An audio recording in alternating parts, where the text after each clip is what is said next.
Você como repórter, né, do rádio, tem assim algum momento marcante, alguma coisa que virou chave na tua carreira? Eu sempre digo que a especulação é filha da falta de informação. Olá, galera! Canal Zico 10 na era do rádio, comemorando o dia do rádio. E, lógico, não podia ser outra pessoa que não um dos grandes amigos e um dos grandes da rádio que tá batendo esse papo, vem aqui conversar com a gente. Né? Botaram umas fichas aqui, mas não precisa nada disso não, né? O cara que chega, só faltava entrar no campo lá, tava tudo, não tinha esse negócio de esconder time, esconder escalação, esconder treinamento, e ficava tudo ali aberto e a gente chegava lá e ganhava mesmo e pronto, fim de papo. Era, obrigado. Canal Zico 10, que prazer. Honrado de receber aqui.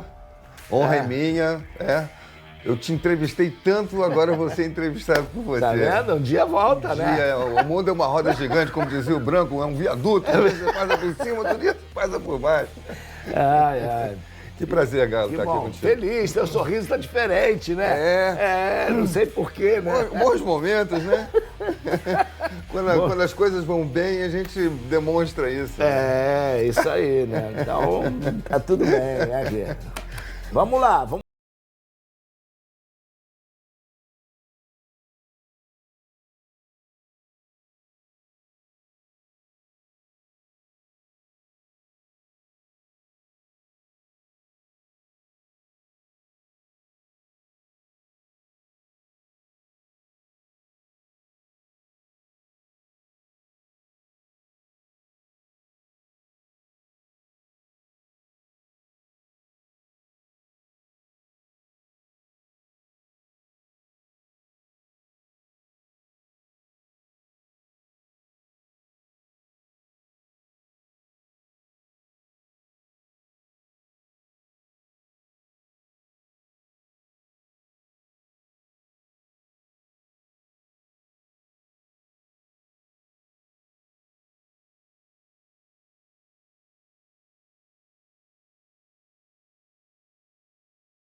Isso aí em Manaus, eu só tinha Flamengo e Vasco, por causa dos grandes clássicos, das transmissões.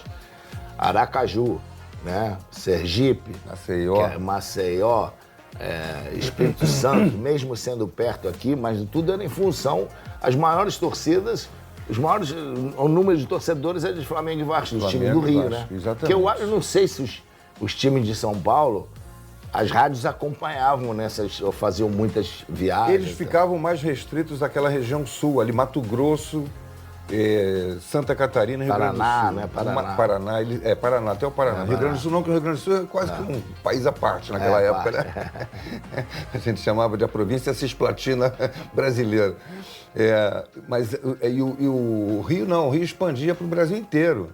Goiás tem muito torcedor de Flamengo e Vasco, até uma época começou a ter muito Botafogo por causa da geração de Paulo César, Jairzinho, Gerson, né? Fez muito ali. Garrincha, aquele período de dia e tal. Isso, E o Nordeste tomava conta do Vasco e Flamengo, tanto que as excursões de Vasco e Flamengo eram 8, 9 jogos em sequência, com um intervalo de 2 dias.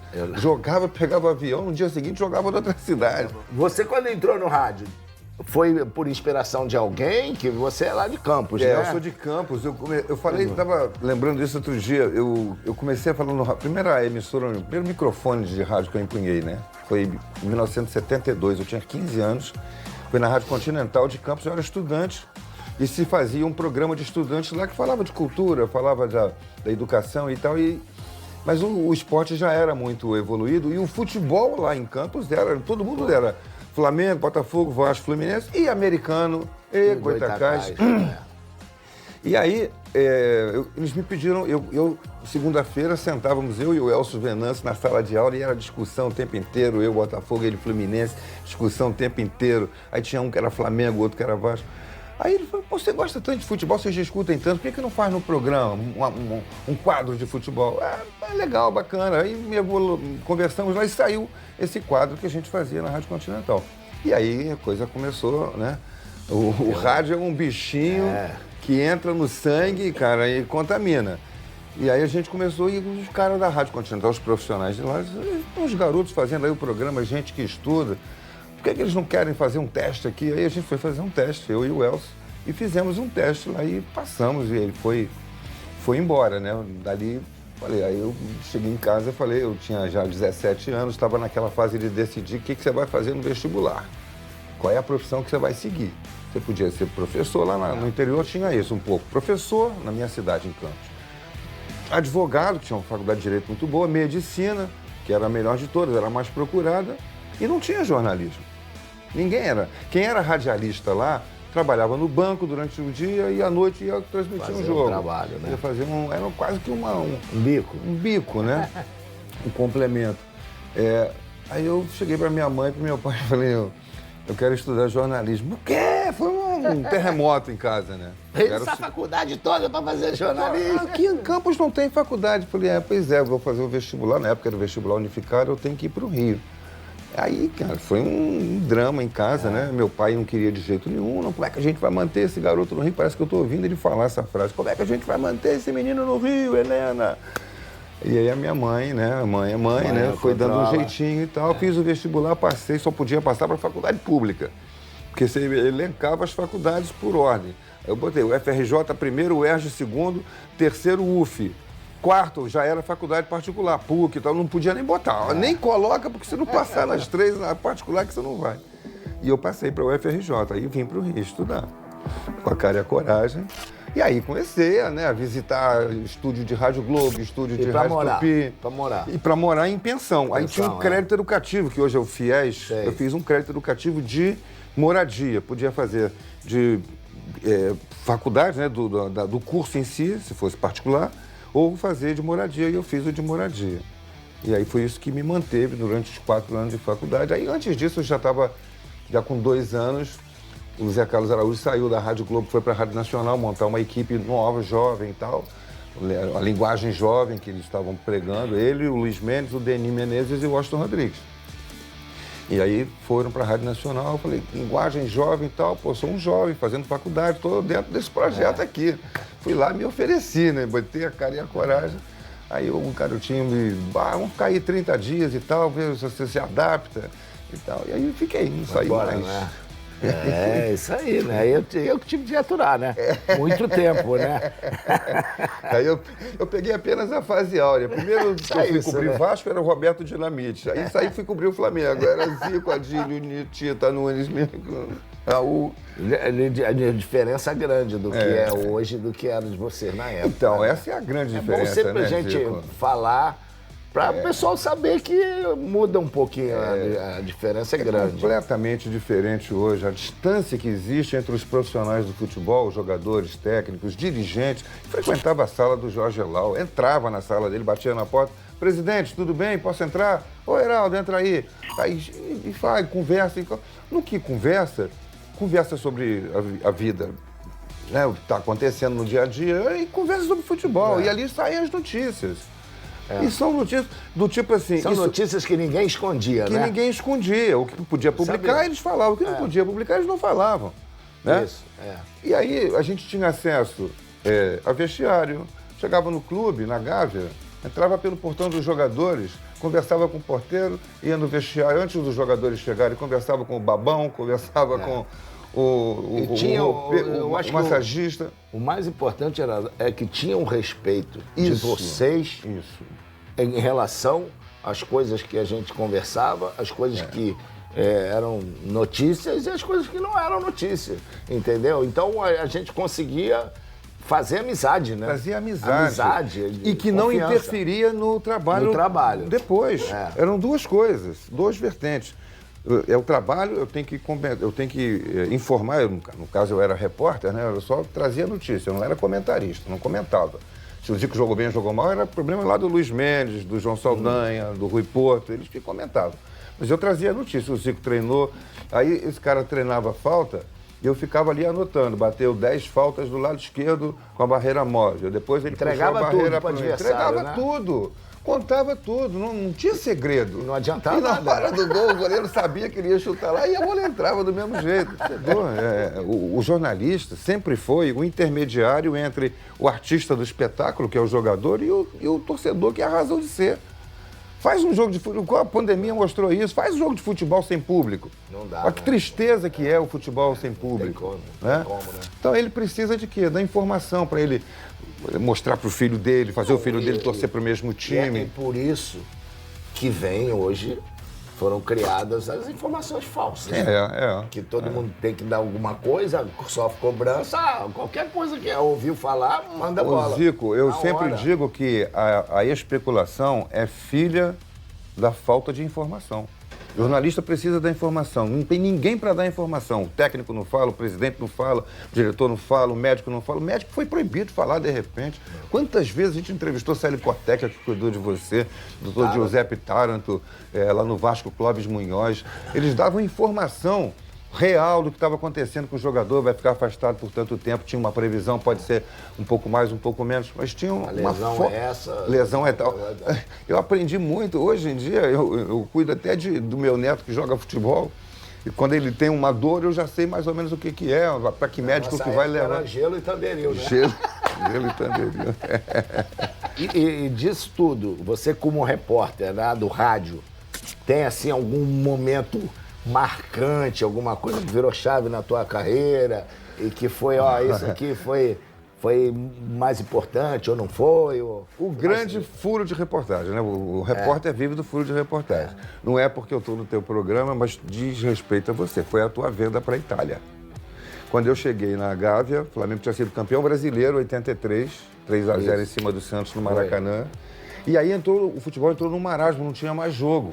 E a gente tinha que fazer programa, tinha programa meio-dia, programa 6 da tarde, programa 8 da noite, 9 da noite e programa de 11 à meia-noite. 4 programas por dia para fazer. Eu e os outros todos. Os repórteres de jornal, naquela época, muitos jornais, né? Globo, JB, Última Hora, O Dia, e foi apareceu o Extra. Jornal de Esporte. Jornal de Esporte. Eles tinham que encher muitas páginas e a gente fazer muitas entrevistas, porque o rádio precisava de entrevista. 1000 anos na frente da televisão. Não, né? A televisão não cobria se pautava nada, né? pelo rádio. Né? E aí terminou o Campeonato Brasileiro, Flamengo campeão, e não tinha jogo. O Campeonato Carioca só ia começar um mês depois. Vocês tiveram um jogo, você, Júnior... Leandro, Adílio, fomos para a Alemanha, para a despedida do Breitner. Despedida do Breitner da Alemanha, que foi da seleção da Alemanha. E aí não tinha treino, não tinha nada, não tinha gente para entrevistar, os jogadores não treinavam, foram todos dispensados. Dos 4 times, né, nosso do Rio. O que a gente vai fazer? Como é que a gente vai encher os nossos programas com as entrevistas? Não tem entrevista. Aí um dia entrevistava um diretor, até os diretores, o Ducho sumiu, o outro sumiu. Aí, isso foi segunda, terça, quarta. Na quinta-feira, estou chegando na Gávea, empurrando meu caminhãozinho lá de material para ir para a sala de imprensa. Aí o fotógrafo Paulo Vrencha, não sei se você lembra dele, do Jornal dos Esportes. Paulo Vrencha, corre que o Dunst vai dar uma entrevista. Eu falei, opa, vai ter notícia finalmente. Aí a gente senta na sala de imprensa, só tinha eu de rádio.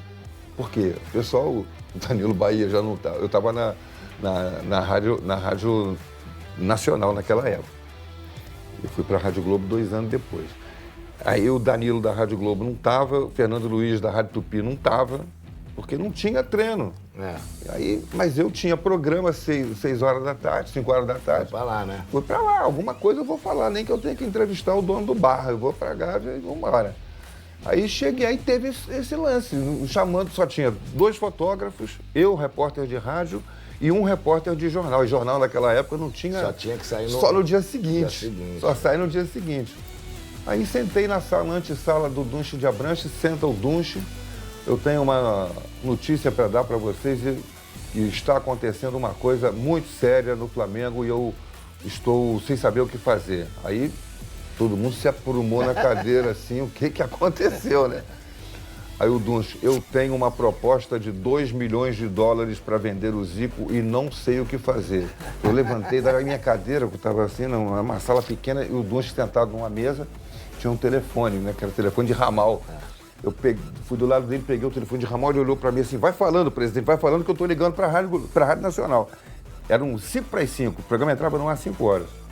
Ninguém me bota no ar que o Flamengo está vendendo o Zico. Aí, não, mas o programa tem manchetes, não corta as manchetes aí, Astrid, corta as manchetes. O Flamengo está vendendo o Zico, porra. Aí ela, fala com o Apolinho aqui. Aí o Apolinho atendeu. Eu falei, Apolinho, o Flamengo vai vender o Zico, abre o programa comigo. Como assim vai vender o Zico? Abre o programa comigo, porra. Eu nervoso já, querendo dar a notícia. E o programa tocou a abertura. No mundo da bola, esporte tocou a vinheta de abertura, Apolinho. Ó, aproveita e dá o endereço do presidente pra galera do Flamengo toda lá pra casa dele. Aí eu entrei e dei a notícia. O Flamengo, o presidente do Dunche de Abranches está aqui, reunindo a imprensa, a Rádio Nacional, com exclusividade absoluta, a primeira mão. O Flamengo vai vender o Zico para a Itália, proposta de $2 milhões, que acabou depois se multiplicando, saiu dos 2 milhões. Hoje um garoto da escolinha acabou virando 4. E eram 2 bilhões de cruzeiro na época. Virou. Aí, cara, aí eu botei o Dunche no ar. Peguei o telefone, dei a notícia, dei a informação. Falei, Apolinho, Dunche de Abranches, presidente do Flamengo, está aqui com a gente. O presidente confirma? É, de fato, confirma, o Flamengo tem essa proposta e tal. Papai, pronto, foi uma bomba, né? E não tinha negócio de entrevista coletiva. Junta todo mundo aqui para eu falar uma vez só. Não, cada um. O Zico dava uma entrevista para mim, dava outra para o Danilo, dava outra para o outro, falando no mesmo dia. Eram entrevistas individuais. Então a gente tinha materiais, um material de entrevistas e notícias exclusivo. O cara começava a ouvir a Rádio Tupi aqui, passava para a Rádio Globo depois, passava para a Rádio Nacional depois, porque ele tinha informações diferentes, cada repórter tinha o seu material. E teve uma outra boa depois que foi a semana inteira, né? Aí foi a semana inteira. Aí a gente fazia plantão na porta da casa do Zico. A rua dele era de terra batida. E aí a gente ficava, e não tinha celular. Na rua lateral tinha um orelhão. E a gente fazia fila no orelhão com ficha de telefone, 10 fichas para dar notícia daquele dia. Em vez de ir para Gávea para ver o que estava acontecendo num suposto treino, a gente ia para casa do Zico. O Zico foi o maior profissional com quem eu convivi, por tudo isso, porque ele respeitava os profissionais todos. Chegava assim, chegava um repórter novo lá na Gávea, ele estava acostumado, já me via o outro. Repórter do jornal, sabia quem era quem. Chegava um repórter novo, de uma rádio menor, que estava começando a entrar no meio do jornalismo e tal. Ele chamava no canto, quem é aquele repórter novo ali, que está de camisa vermelha e branca ali no canto? Ali? É o fulano de tal, da Rádio Brasil, que está chegando e tal. Beleza. Aí, daqui a pouco, o cara vinha também fazer a entrevista dele. Aí ele já chamava o garoto pelo nome. Um abraço para os ouvintes da Rádio Brasil, fulano de tal. Isso é respeito, né? Claro, lógico, tinha todo mundo. Eu lembro, tem a história do Casé, que hoje tem TV. Hoje hoje tá Bam aí, tá mandando. E a gente tem histórias engraçadas, porque ele foi estagiário lá no Esporte Interativo, na época, né? Quando você estava lá comentando. E, e ele tava com o Pedro Certeza, aquele botafoguense maluco. Ele vascaíno e o Certeza de botafoguense.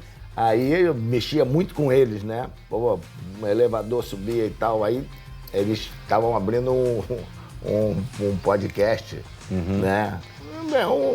Um canal, né? Um canal de YouTube. Canal de YouTube e ninguém queria lá. Eu falei, vai lá no CFC, vamos fazer uma brincadeira lá e tal. E aí fiz, né? E aí a gente fez aí tal, meio que um tutorial, negócio de falta, fiz uma aposta com eles. Aí quiseram apostar, perderam. Logicamente. Logicamente, tiveram que cantar os dois o hino do Flamengo. Se eu perdesse, eu ia cantar o Botafogo e do Vasco. Aí a gente tal, brincadeira, aí depois o pessoal ia fazer, eles chamavam pra fazer, ninguém queria ir, né? Aí depois que eu fui, eles falavam, cara, não, tal, aí, pô, aí os caras perguntam, quem já foi lá? Não, o Zico foi lá, gravou e tal. Ah, tá bom, então marca aí o dia que eu vou. O Zico foi, pô. E teve porque o negócio é legal. E teve um dia, e ele é grato até hoje por causa disso, né? Sempre... Ele é um cara muito... Apesar de toda a importância que ele ganhou, ele é um cara muito humilde, muito tranquilo. Cara, a gente ia ficar aqui nessa resenha até... Que legal a resenha. Já ia fazer uma série, né? Faz uma série. Canal 510 faz uma série. Geraldo Leite, na rádio. Pô, muito obrigado. História pra contar, muito bom. Acima de tudo, rever nossa querida presidente lá, nossa Martinha, né? E desejar tudo de bom, continue firme lá. De vez em quando eu dou umas pinceladas lá na rádio.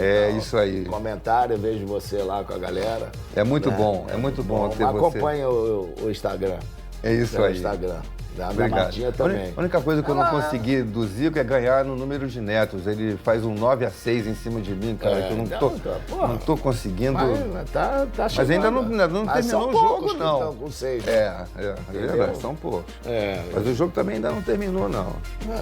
Ainda tem uma prorrogação aí. Heraldo, obrigado. Galo, obrigado pelo convite. Foi ótimo o papo, ótima resenha. Bom trabalho, estamos sempre juntos. Venho sempre com muito prazer quando você me chama para comentar os jogos da Copa Zico aqui, a Copa da Amizade. Foi sucesso. Mais um sucesso, mais um sucesso. Graças a Deus. Espetacular, tudo que você é o Rei Midas, ele bota o dedo e vira ouro. Falou, é isso aí, galera. Canal 510, sempre trazendo bons papos, boas resenhas e gente que tem história para contar. Grande abraço, até a próxima.